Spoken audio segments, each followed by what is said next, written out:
Welcome back. People all across the country will be hitting the polls next Tuesday for the midterm elections. Joining us now is Iowa Governor Kim Reynolds. She and Democratic candidate Fred Hubbell are in a tight battle with election night coming too closer. Good morning, Governor. Good morning. Thanks for having me this morning. Absolutely. Thanks for being here today. So we just mentioned just days away from the election, 5 days away. Yep. Polls are very close between you and your opponent, Yep. Fred Hubbell. What are your thoughts as we get closer to Tuesday night? Yeah. Well, we feel really good. We're traveling the state in the Keep Iowa Moving tour, and so we've been in probably 35 communities already, and we've had really good turnout and good energy and motivation, so we want to keep driving that. It's really important that people turn out. I think we have a great message to tell. Iowa's doing well. We're the #1 state in the country, second lowest unemployment, third best managed state. We're seeing incomes rise and taxes go down. So we want to build on the success and keep Iowa moving. What are some of the things that you're hearing about some of the early voting numbers, and how do you think that'll factor into what we actually see come Tuesday Well, night? actually, we're doing pretty good, and we're just really, like I said, driving turnout. It's just so important that people get out and vote. That's what it's going to be about, and we think the contrast is very clear. It's, do you want to stop and go backward? Do you want to see your taxes go up, regulations increase, and have this growing economy come to a screeching halt?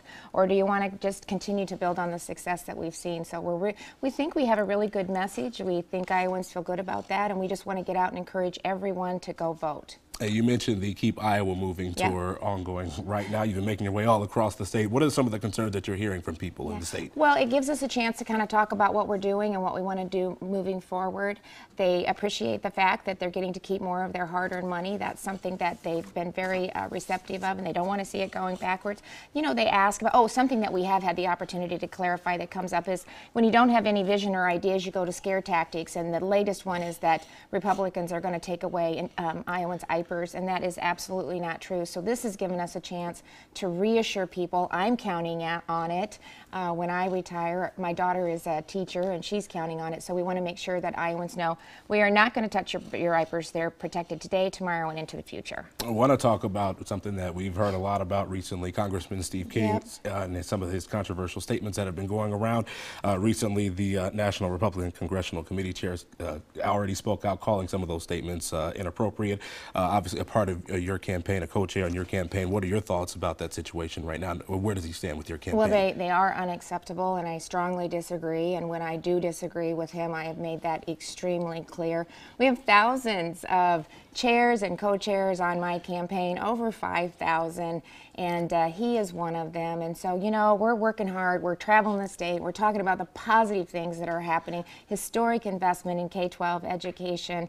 Again, we're seeing incomes rise, 3 straight quarters of income growth. We have an economy that's cranking, and we want to unleash opportunities in every single corner of the state. So another initiative that we passed is Future Ready Iowa, and that'll really help Iowans get the skills to fill the jobs that are available.